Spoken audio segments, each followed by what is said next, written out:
Saludos y muchas bendiciones. Shalom. Esta es su amiga y servidora Lisa Velázquez en un nuevo segmento del programa Caminando en Obediencia. Les quiero agradecer a todas las personas que vez tras vez se contactan conmigo a través del Facebook, dándole like a los videos y también en mensajes en privado, los cuales me animan a seguir estudiando las Escrituras y compartir el corazón del Padre con todos ustedes, puesto que la misión de este programa es ayudarles a todos nosotros juntos a aprender cómo es que el Padre quiere que nosotros aprendamos a caminar en obediencia. Y en este segmento estaré compartiendo con ustedes acerca de un estudio que está hablando de nuestro rabí. Nuestro rabí es Yeshua HaMashiach, el Mesías, y cuáles son las enseñanzas. Así que te invito a que saques tu Biblia, cualquier versión que tú tengas en tu casa, y si gustas hacer anotaciones también de este estudio, con mucho gusto estás invitado a hacerlo, para que así podamos juntos aprender qué fue lo que Yeshua enseñó. Amén. Así que vamos a continuar, o mejor dicho, vamos a comenzar con la enseñanza. Yeshua, nuestro rabí, y sus enseñanzas. Anteriormente, en otros estudios habíamos aprendido la conexión que hay del creyente con la tierra, la gente y las escrituras del pueblo de Israel. Hasta ahora hemos aprendido cuál es la participación de la Torá en nuestra salvación y cuál es la función bíblica de los pactos o convenios. Ahora vamos a tornar nuestra atención a los evangelios para entender a Yeshua de Nazaret en su contexto hebreo, en su contexto con la tierra como parte del pueblo y las enseñanzas de las escrituras de Israel que él enseñó. Estamos primeramente interesados en estos pasajes en los cuales el cristianismo tradicionalmente usado para enseñar que Yeshua estaba en contra del judaísmo no rabínico y la observancia de la Torá. Por lo tanto, vamos a observar cuidadosamente o examinar estos pasajes para así nosotros descubrir y probar lo opuesto a lo que muchas personas piensan. Vamos a aprender que para agradar a Dios y caminar sin pecado, Yeshua sí observó la Torá. Los puntos que vamos a considerar en este estudio son los siguientes. Yeshua vino a interpretar correctamente la Torá, no vino a abolirla y mucho menos a reemplazarla. También vamos a aprender que Él es la Torá viviente, que no enseñó en contra de la Torá, ni tampoco el Shabbat, ni las leyes de la comida kosher, y nosotros vamos a aprender este término. También vamos a aprender cómo es que la ley del amor de Yeshua, o lo que Yeshua enseñó acerca de la ley del amor, no reemplaza lo que dice la Torá. Así que comencemos. Primeramente vamos a hablar acerca del nombre hebreo de Jesús, que es Yeshua. Hay muchas personas con controversia en cuanto a si se dice Yeshua, Yahushua, Yehoshua, Yohoshua, pero en este estudio solamente me voy a enfocar en la pronunciación del nombre Yeshua, Yeshua, que es la forma aramea del nombre hebreo Yahshua, Yehoshua, en el primer siglo, y fue acortado a Yeshu por el vocabulario galileo arameo. Yeshua significa salvación, según lo dice Mateo capítulo 1 y verso 21. Ella dará a luz a un hijo y tú le llamarás Yahshua, que quiere decir Yahweh salva, porque él salvará a su pueblo de sus pecados. Ya que tenemos esto como base, pues surge una pregunta que muchas personas, cuando están entrando a una transición de salir de la iglesia o el sistema tradicional cristiano, y que todos nosotros, ese fue nuestro background y nuestro historial, nosotros utilizamos el nombre Jesús. Y muchas personas, cuando aprenden el nombre propio de nuestro Salvador, de nuestro Mesías, que es Yeshua, entonces se preguntan, ¿es el nombre de Jesús pagano? Vamos a contestarte esa pregunta. Hay muchos estudiosos que afirman que sí, que el nombre de Jesús es pagano, y hay otros que lo niegan. El nombre Jesús es una transliteración del griego del nombre hebreo Yeshua, Cuando el nombre Yeshua se traduce al lenguaje griego, la traducción fonética que más se acerca es Iyasus. Los traductores de la Septuaginta de la versión de los 70 ya habían traducido los nombres hebreos Yehoshua y Yeshua como Jesús. Así que la terminación os es el nombre griego. En el nombre griego indicaba que el sujeto era masculino. Más adelante ocurren otros cambios fonéticos cuando la iglesia traduce del griego al latín y del latín al español o al inglés, que eventualmente emerge el nombre Jesús. Es interesante notar que la letra J no existió desde el principio, desde que se comenzó a escribir las escrituras o traducirla, sino que originalmente se utilizaba la Y en los nombres hebreos. Y esto es algo que nosotros debemos de aprender. Entonces, ya teniendo esto en base, ¿qué hay entonces del término Cristo? Vamos a definirlo. El término Cristo viene del latín Christus, del antiguo griego Christos, que viene del G5547 y es una traducción del término hebreo Mesías o Mashiach del Strong 4899, que significa ungido y que se emplea como título o epíteto de Jesús de Nazaret en el Nuevo Testamento. En el cristianismo, Cristo se utiliza como sinónimo de Jesús. Él es nuestro maestro y rabí. Los discípulos de los sabios raramente llamaban a sus maestros por su primer nombre o por su nombre propio. Se dirigían a ellos por sus títulos como forma de respeto u honra. Utilizaban los títulos Señor, Adón o Rabí. En el judaísmo, Rabín, en hebreo se dice Rabí. En yiddish se acuñó el término Rebbe, equivalente a maestro o su excelencia. La palabra rabino deriva de la raíz Rav, la cual significa en hebreo bíblico abundante o en arameo distinguido. Así que el término todavía es reservado del uso de este título para alguien que ha recibido una ordenación rabínica oficial, lo que comúnmente todos conocemos en el judaísmo o en el judaísmo religioso. El empleo general de este título simplemente se refiere a alguien que es respetado como maestro de las escrituras. Cuando Yeshua mencionó que no llamemos a nadie rabí, es en referencia a la expresión grandioso maestro, ya que la palabra hebrea para maestro es moré. Yeshua es la Torah viviente. Juan capítulo 1, verso 1 y 2 dice: en el principio era la palabra Logos, y la palabra Logos era con Yahweh, y la palabra Logos era Yahweh. Él era en el principio con Yahweh. El versículo 14 de Juan 1 dice: la palabra Logos se hizo carne y habitó entre nosotros, y nosotros vimos su Shejiná, la Shejiná del único Hijo del Padre, lleno de misericordia y verdad. La palabra aquí en estos versículos, cuando está la palabra, en griego, ya que estamos hablando acerca del Brit Hadashah o el Nuevo Testamento, que se utiliza en estos versículos, viene del griego 3056, que es logos, con su raíz primordial de 3004, que significa por implicación también razonamiento, facultad mental, por extensión, cálculo, especialmente cuando se refiere a la expresión divina o el Mesías. También significa noticia, palabra, plática, pleito, predicar, pregunta, propuesta, razón, sentencia, tratado, verbo, arreglar, asunto, cosa, cuenta, decir, derecho, dicho, discurso, doctrina, evangelio, exhortar, fama, frase, hablar, hecho o mensaje. Estas son todas las aplicaciones que se dan a la palabra logos en el griego. ¿Qué significa entonces que la palabra logos se hizo carne? Como les expliqué, el término palabra, verbo logos se refieren a Yeshua, quien tomó forma humana para habitar entre nosotros.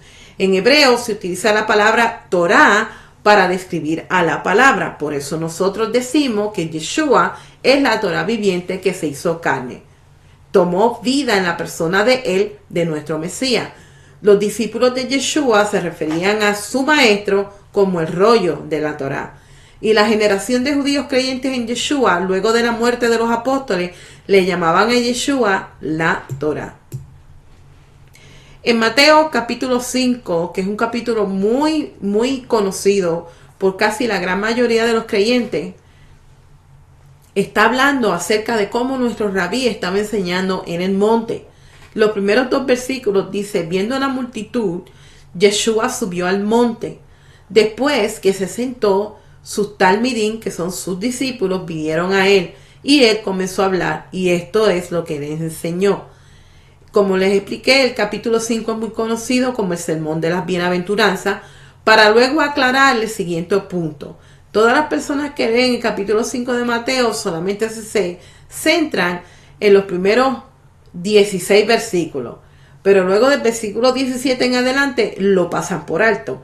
Pero es importante que nosotros estudiemos estos versículos para aclarar algunos pensamientos o verdades bíblicas que muchas personas distorsionan. Los versículos 17 y 18 dice, y estas son palabras, y cito palabras de nuestro Mesías: no piensen que he venido a abolir la Torá o los profetas. He venido no a abolir, sino a completar. Sí, en verdad, les digo que hasta que pasen el cielo y la tierra, ni una yod ni una tilde pasarán de la Torá, no hasta que lo que tenga que suceder, suceda. La expresión ha venido a o he venido a en hebreo es bo, del Strong 935, que significa ir o venir con un propósito o intención. Así que la idea central de Mateo 5, capítulo, los versículos 17 específicamente, es: no piensen que mi intención o propósito es abolir la Torá. Mi intención y propósito no es abolirla, sino llevarla a cabo o completarla. El término legal del judaísmo que define la forma en que la Torá debe ser aplicada y practicada en la vida diaria, según los judíos, es halajá, del Strong 1980, de la raíz primitiva halak. Entre otras aplicaciones, corresponde a caminar continuamente, guiar, marchar, proceder, recorrer y viajar. Entonces, ¿a qué se refirió Yeshua en Mateo 5:17 cuando dijo que vino a cumplir la Torá? La palabra en griego para cumplir o completar es pleró, que viene del Strong 4137, de la raíz primitiva 4134 pleres, que significa, entre muchas aplicaciones, hacer repleto, satisfacer, ejercer un oficio, terminar un periodo o tarea, verificar o coincidir con una predicción, completar cumplidamente o cumplir. Así que en el hebreo, el término cumplir es causar que se cumpla la voluntad del Eterno. La relación de la Torá con abolir o cumplir son términos técnicos de la forma correcta o incorrecta de interpretar la Torá. ¿A qué se refirió entonces Yeshua en Mateo 5:18 cuando dijo que ni una yod ni una tilde pasarán de la Torá? En los rollos de la Torá, cuando nosotros observamos la gramática y caligrafía de los escritos, puede observarse algunos trazados, y la más pequeña de las letras en el alfabeto hebreo es la yod. Y estos son parte de los escritos, las cuales son muy pequeños. Yeshua no contradijo la Torá de ninguna manera. Al contrario, Él nos enseñó a guardar los mandamientos. Y un ejemplo de esto está en Mateo capítulo 5, versículos del 21 al 26, que dice: han oído que fue dicho a nuestros padres: no asesinarás, y cualquiera que cometa asesinato será sujeto a juicio. Pero yo les digo que cualquiera que guarde ira contra su hermano será sujeto a juicio. Que cualquiera que le diga a su hermano: tú no sirves para nada, será responsable ante el Senadrín. Y cualquiera que diga necio incurre en la penalidad de quemarse en el fuego del Gehinnom. Por tanto, si vas a traer tu ofrenda al altar del templo y allí te acuerdas que tu hermano tiene algo contra ti, deja allí tu ofrenda donde está, delante del altar, y vete. Reconcíliate primero con tu hermano, entonces regresa y presenta tu ofrenda. Si alguien te lleva a juicio, arréglate con él rápidamente, mientras tú y él están en camino al tribunal. No sea que te entregue al juez y el juez al alguacil y seas echado en la cárcel. Sí, en verdad. Yo les digo que seguramente no saldrás de allí hasta que pagues hasta el último centavo. Cuando él citó estas palabras, han oído que fue dicho. ¿De dónde ustedes creen que Yeshua estaba citando? Porque muchas personas piensan que cuando leen el Brit Hadashah o el Nuevo Testamento, que fue literalmente escrito en el mismo tiempo que Yeshua estuvo en medio de aquel tiempo en Israel. Sin embargo, un dato interesante, vemos aquí que Yeshua primeramente citó de Éxodo 20:13 y de Deuteronomio 5:17. Yeshua no contradijo la Torá de ninguna manera. Al contrario, nos enseñó la intención correcta al guardar los mandamientos. Y cuando Yeshua explicó las consecuencias del pecado de matar, enfatizó que en el momento de un mal pensamiento que llegara en contra de tu prójimo o de nuestro prójimo, supiéramos que estamos entrando en una zona de peligro, en la que estás caminando a punto de caer en el pecado de asesinar a tu prójimo por causa del odio o rencor. Por esta razón, exhorta a Mateo a ponerte de acuerdo con tu adversario antes de llegar a cometer el acto y pagar con tu propia vida. Vamos a examinar entonces, ya con esto en base, si Yeshua quebrantó el día de reposo. Hay muchas personas que no entienden la legalidad del Shabbat o el día de reposo y acusan que Jesús o Yeshua, el Cristo, sí violentó o violó el Shabbat, porque sacan algunos versículos fuera del contexto original, no lo leen, tampoco conocen o tienen conocimiento acerca del cuarto mandamiento y hacen esas aseveraciones equivocadas. Por lo tanto, vamos nosotros a leer Éxodo capítulo 20, los versos 9 al 11, para ver si realmente Yeshua quebrantó el día de reposo.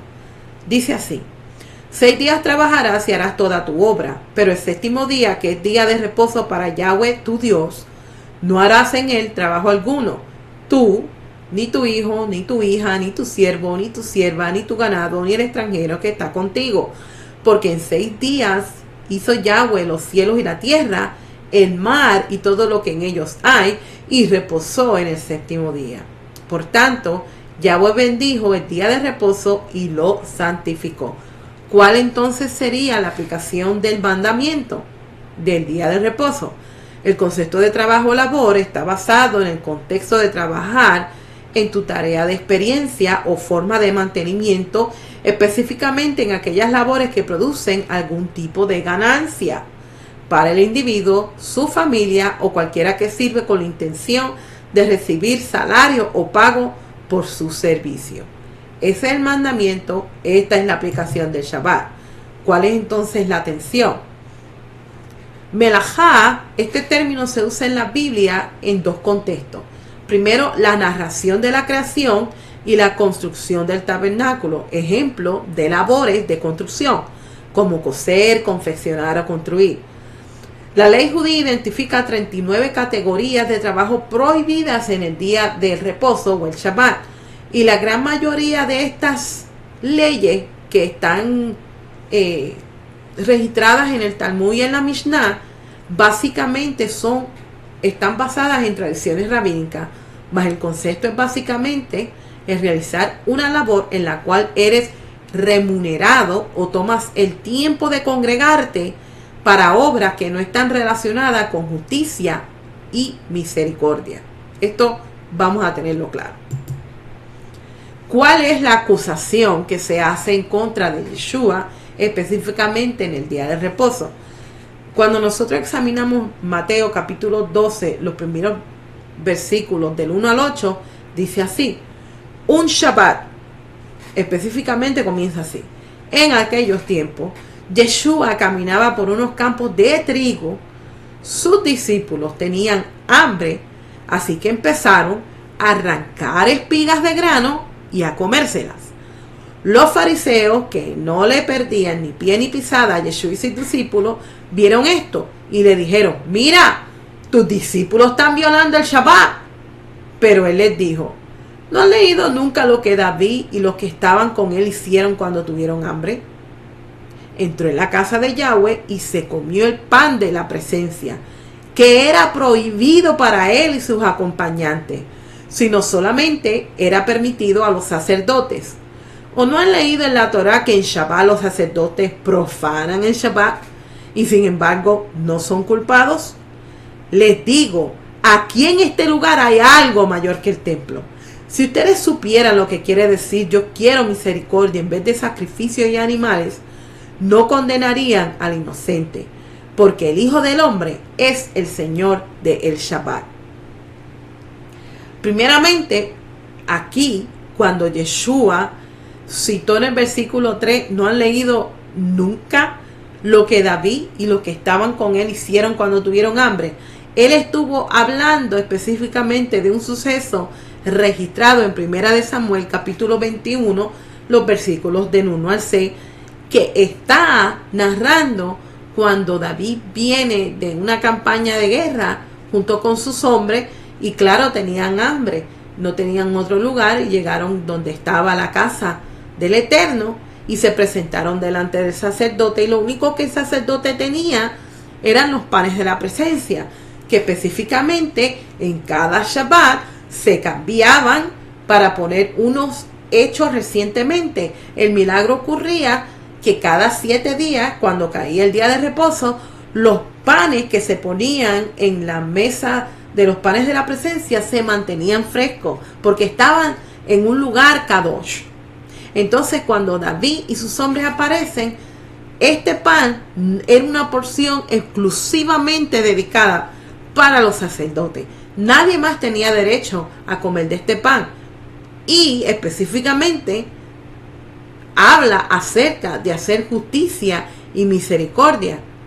Cuando Yeshua le dice a ellos en el verso 7, yo quiero misericordia en vez de sacrificio de animales, citando de Oseas 6:6. ¿Cuál es la lección aquí? Vamos a seguir estudiando. La cláusula en el mandamiento. Como leímos en Mateo, cosechar espigas de trigo es un tipo de trabajo prohibido hacerse en Shabbat. Según leímos en el mandamiento que fue dado por el Eterno, no fue dado por Moisés, fue dado por el Eterno. Moisés escuchó la voz del Eterno, Yahweh le dijo escribe y él escribió. Es cuando usted está recibiendo un dictado de una persona, le está dando las palabras a las personas y usted la pone por escrito. Eso fue lo que ocurrió. Entonces, se registra el mandamiento de Shabbat en Éxodo capítulo 34, verso 21. Aun cuando los discípulos no estaban arando o segando, que esto era un trabajo exclusivamente prohibido hacerse en Shabbat, el mandamiento sí te permitía comer del campo, aun del campo de otra persona, pero no te permitía cegar y acumular lo cegado como en la acción de recoger la cosecha entera. Esta cláusula está registrada en Deuteronomios capítulos 23 y 25, que dice: cuando entres en el campo de tu prójimo, donde cosechas granos, puedes arrancar espigas con tu propia mano, con tu mano, pero no pondrás la hoz en el grano de tu prójimo. Ahora si regresamos atrás, específicamente en Mateo, el versículo 1 dice: en un Shabbat, sus discípulos tenían hambre y comenzaron a arrancar espigas de grano y a comérselas. Ellos estaban en un campo de trigo, sintieron hambre y comenzaron a arrancar colación de comer. ¿Violaron aquí algún mandamiento? Según Deuteronomio 23-25, vamos a ver si es cierto o no. La palabra hebrea equivalente para arrancar en Deuteronomio y en Mateo es la misma que en hebreo es kataf del Strong 6998 y la palabra griega correspondiente en Mateo es 5089 tilo o tilo. Ambas palabras describen la acción de arrancar y cortar con el propósito de suplir la necesidad registrada en Mateo 12:1. Sus discípulos tenían hambre, así que empezaron a arrancar espinas de grano y a comérselas. La preservación de una vida y la misericordia es primordial sobre el mandamiento, aún en el día del reposo. La misma situación que Yeshua citó en el caso del rey David en 1 Samuel 21:6. Así que Ahimelech, el sacerdote, le dio el pan de la presencia, pero solo el pan de la presencia que había sido removido de la presencia de Yahweh. Como les expliqué anteriormente, cada Shabbat se removía el pan que se había puesto 7 días anteriores, y entonces ese pan era la porción Kadosh dedicada para los sacerdotes. De esa porción fue la que se le dio a David. Los panes de la presencia se cambiaban cada Shabbat en el templo para poner otros frescos. El milagro era, como les expliqué, que aquellos panes previos se mantenían frescos durante 7 días. Esta porción era Kadosh y solo le correspondía a los sacerdotes que ministraban en el templo. Por eso Yeshua les dijo: yo quiero misericordia en vez de sacrificio, citando Oseas 6:6. Porque lo que yo deseo es misericordia, no sacrificio, conocimiento de Elohim, más que ofrendas quemadas, dando énfasis en la misericordia de preservar una vida aún en Shabbat. Esto fue lo que los fariseos estaban acusando a Yeshua, de que él estaba quebrantando el día de reposo. Otra acusación. Esta se encuentra en el Evangelio de Marcos, capítulo 3, los primeros 5 versículos. Dice: Yeshua entró otra vez en la sinagoga. ¿Cuándo era que ellos entraban en las sinagogas para aprender o enseñar? En Shabbat. Había allí un hombre que tenía una mano seca. Buscando una razón para acusarle de algo, la gente lo observaba cuidadosamente para ver si le sanaba en Shabbat. Le dijo al hombre de la mano seca: ven a donde te podemos ver. Entonces a ellos les dijo: ¿qué es permitido en Shabbat? ¿Hacer el bien o hacer el mal? ¿Salvar una vida o matarla? Pero, fíjese aquí, ellos no dijeron nada. Entonces, después de echarles una mirada, sintiendo ira por ellos y condolencia por la dureza de sus corazones, le dijo al hombre: extiende tu mano. Y él extendió y le quedó restaurada. ¿Por qué Yeshua aquí sintió ira y a la misma vez condolencia? Porque ellos conocían lo que la Torá dice en cuanto a justicia y misericordia. Y ellos no querían contestarle a Yeshua porque ellos sabían que lo que Yeshua estaba a punto de hacer era cumpliendo precisamente el mandamiento de hacer justicia y misericordia aún en Shabbat. El salvar una vida, el hacer el bien, es la cuestión de peso, aunque vaya por encima del mandamiento, basado en el amor y la misericordia hacia el menos afortunado. Estas son precisamente las bases del reino de Dios, la justicia y la misericordia. Y para los fariseos y rabinos, la sanidad o curación solo sería un problema si la medicina se tenía que preparar debido a la prohibición de rectificar la medicina, pero aún así salvar la vida toma precedencia. Por tanto, Yeshua no vino en contra de las tradiciones de la Torá, sino a restaurar los principios y valores de lo que es justicia y misericordia, que son las bases del reino de Dios y de la misma Torá. Después de esto, como ya los fariseos no podían refutar lo que Yeshua había hecho, entonces continuamos con el estudio para entonces ver si otra acusación más en cuanto a si Yeshua canceló las instrucciones dietéticas de la Torá, porque hay ciertos versículos que mucha gente coge fuera de su contexto original, lo sacan con pinza. Es como cuando usted coge un rompecabezas y quiere sacar algunas piezas porque no las entiende y pretende intentar romper el rompecabezas sin utilizar precisamente las piezas que se sacan. Por tanto, vamos a discutir o examinar la aparente declaración. Vamos al mismo Evangelio de Marcos, capítulo 7, y los versículos 18 al 20, que dice, les respondió, ¿así que ustedes también están sin entendimiento? ¿No ven que nada que desde afuera entre en la persona puede hacerla impura? Porque no va al corazón, sino a su estómago, y pase hacia afuera a la letrina. Por lo tanto, él declaró todos los alimentos ritualmente limpios. Es lo que sale de la persona, prosiguió, lo que la hace impura. Este versículo es precisamente lo que muchos utilizan cuando nos encontramos con las leyes dietéticas que la palabra estipula que fueron establecidas por nuestro propio Padre, por el mismo Dios. Y entonces leen estas palabras de Yeshua y solamente se concentran que él declaró todos los alimentos ritualmente limpios. Pero ¿será eso verdad? Si acabamos de aprender que hasta ahora Yeshua no vino a abolir la Torá, sino a completarla o a cumplirla o llevarla a cabo con la intención y el propósito correcto, vamos a ver qué fue lo que él realmente quiso decir aquí en Marcos capítulo 7.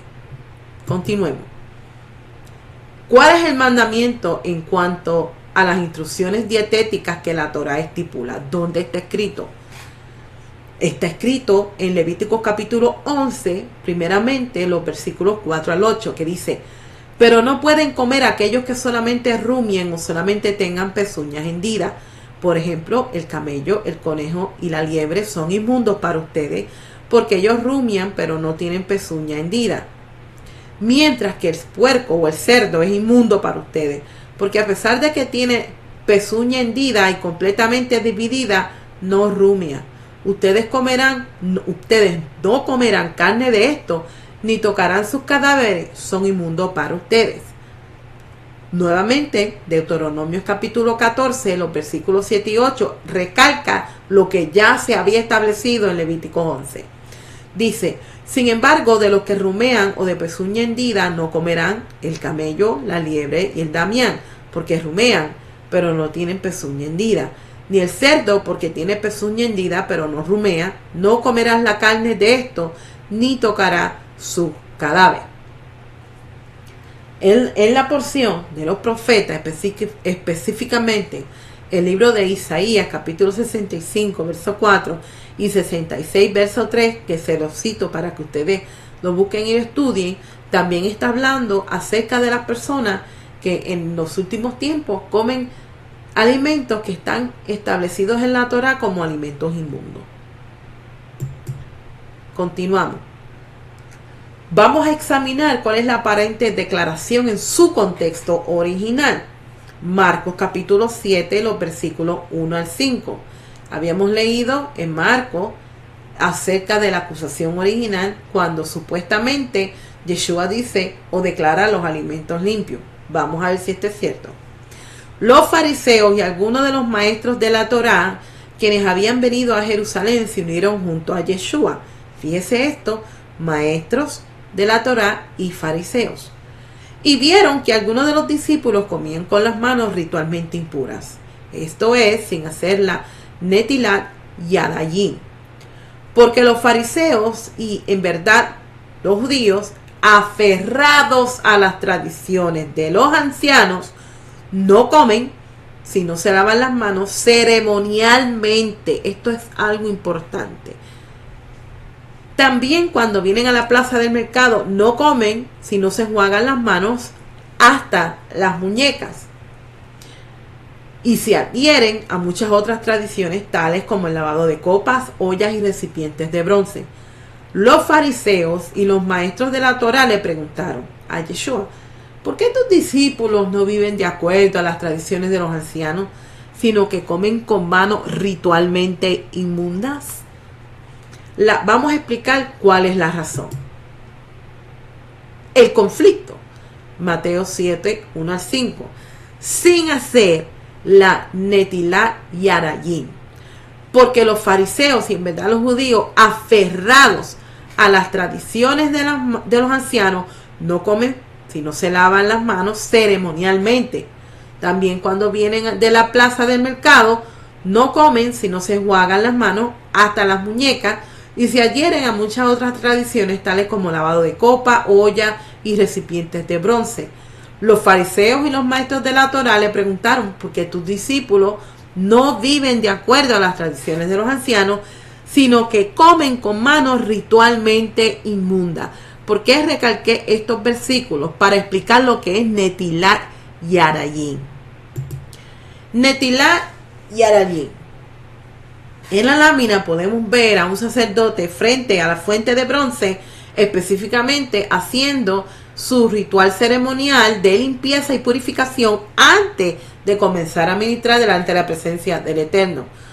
En el templo de Salomón habían 10 fuentes de bronce que funcionaron meramente para la limpieza de las manos y los pies de los sacerdotes antes de comenzar su servicio. Estos lavacros no eran para el uso público en general, como tampoco el comer alimentos con las manos lavadas. La Mishnah en el tratado Yarayim es el primero en describir el ritual de librarse las manos fuera del templo. El Talmud de Babilonia explica que el rey Salomón promulgó el lavado de manos como medida de seguridad antes de comer de cualquiera de los sacrificios de animales en el templo. Esta promulgación se limitaba solo a lavarse las manos inmediatamente antes de comer esas ofrendas de carne de animales de sacrificio que eran porciones consagradas ofrecidas en el templo. Y los rabinos de la casa de Hillel y Shammai en el tiempo de Yeshua hicieron regulaciones adicionales para seguir con esta costumbre.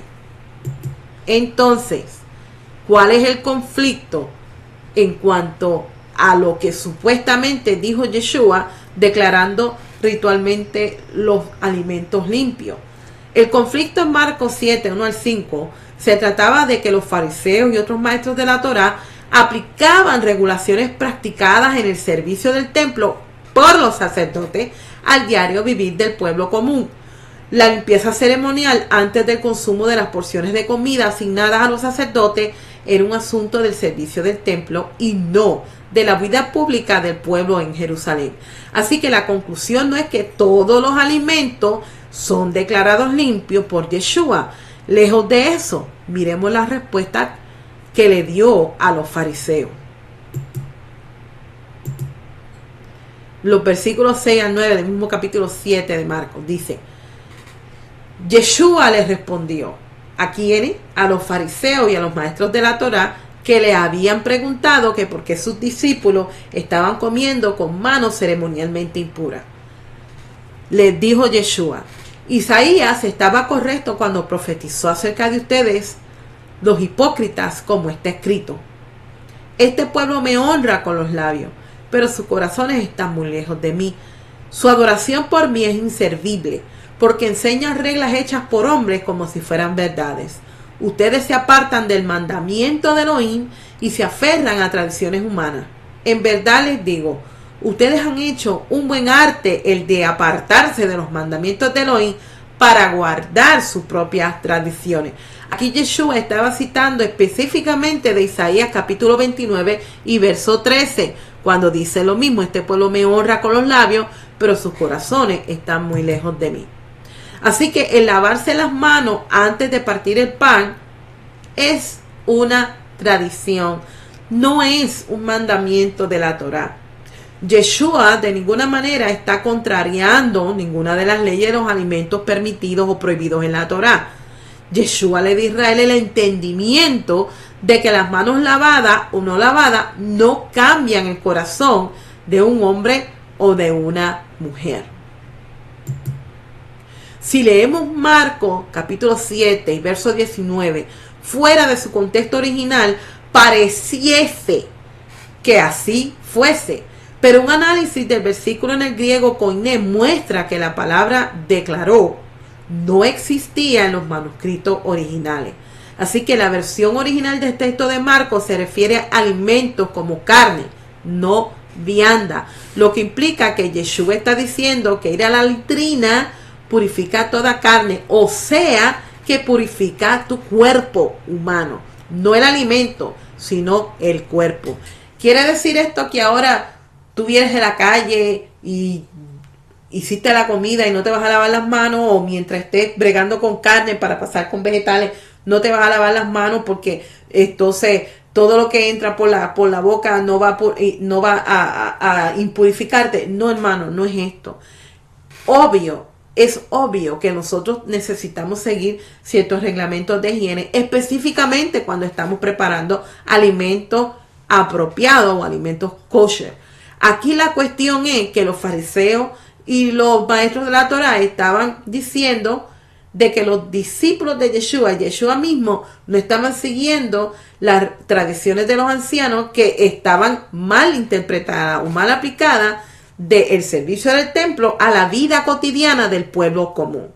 No es la práctica de la higiene en sí, sino que ellos estaban añadiendo estas tradiciones como mandamiento, y todas estas cosas los estaban haciendo sobre el mandamiento, y por lo tanto se estaban alejando y empujando a otros a seguir estas tradiciones que estaban que aunque sí no son malas, pero sí las estaban practicando o aplicando incorrectamente o con la intención inapropiada. Yeshua lo que enseñó fue que la contaminación moral es un peligro mayor que la profanación ceremonial. Analicemos su respuesta. Marcos 7, del 20 al 23. Fíjese que no nos hemos apartado del mismo capítulo Marcos. Esto es lo que sale de la persona, prosiguió, lo que le hace impura, porque desde adentro del corazón de la persona vienen los pensamientos perversos, inmoralidad sexual, robos, asesinatos, adulterio, avaricia, malicia, engaños, indecencia, envidia, calumnia, arrogancia, estupideces. Todas estas cosas malvadas vienen de adentro y hacen a la persona impura. La incomodidad de Yeshua estaba dirigida a aquellos que brindaban más importancia a las leyes ceremoniales que a las leyes morales. Lejos de anular lo anterior, este verso establece que Yeshua no se acercó ni pensó anular la Torá para establecer leyes nuevas.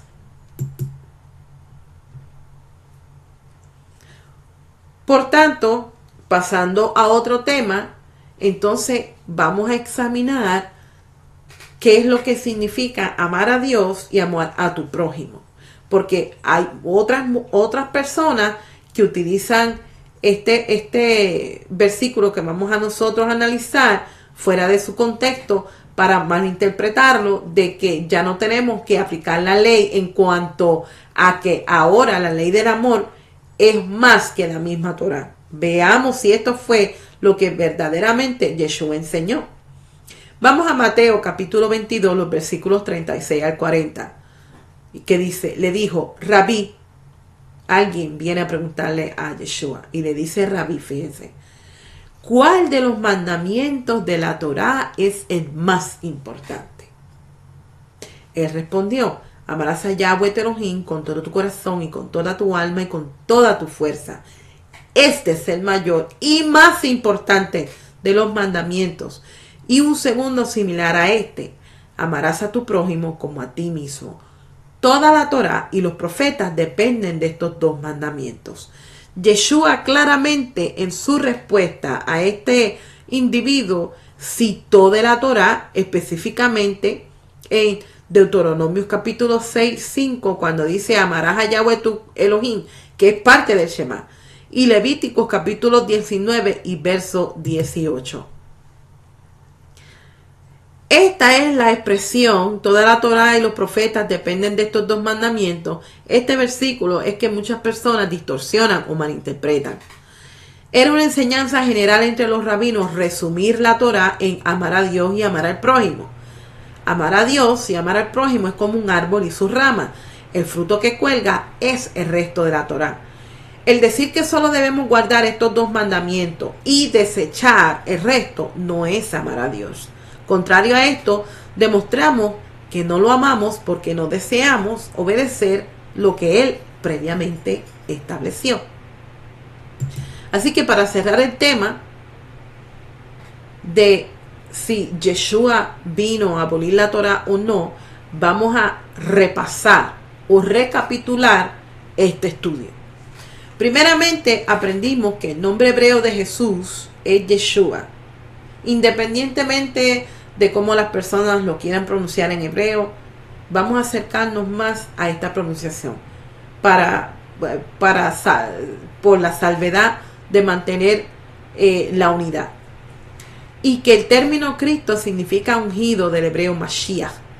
Además, también aprendimos que Yeshua es nuestro amo y maestro, la Torá hecha carne y la Torá viviente. Luego estudiamos el sermón de la montaña de las bienaventuranzas, donde descubrimos que las enseñanzas de Yeshua nunca y no contradicen la Torá. Contrario a esto, enfatizan el guardar los mandamientos para que sepamos cuando estamos riesgo de fallar. Después estudiamos o vimos los conflictos entre las autoridades religiosas de su época. Uno de estos conflictos era la interpretación de las leyes del Shabbat. Yeshua nunca dio permiso a sus discípulos de quebrantar el Shabbat. Escuche bien, amado. Nunca Yeshua dio permiso de quebrantar el Shabbat. Solo explicó que la misericordia y la preservación de la vida son ocasiones donde el Shabbat no se quebranta, sino que se hace justicia y misericordia, que son las bases del reino de Dios y de la Torá. En ninguna porción de la Torá prohíbe sanar el Shabbat. Esto fue algo que los rabinos inventaron. Yeshua sí guardó el Shabbat. Él es el Señor del Shabbat. También vimos otro conflicto que se suscitó, que envolvía el elevar las tradiciones por encima de los mandamientos del Padre. Yeshua no declaró todos los alimentos limpios, mi gente. Si Él no vino a abolir la Torá, Él no vino a abolir lo que en Levítico 11 está escrito y Deuteronomio 14. Él lo que enseñó fue que los mandamientos de Dios son más importantes que las tradiciones, y el comer con las manos sucias no te hace inmundo, sino quebrantar las leyes morales, que es más serio que quebrantar las tradiciones.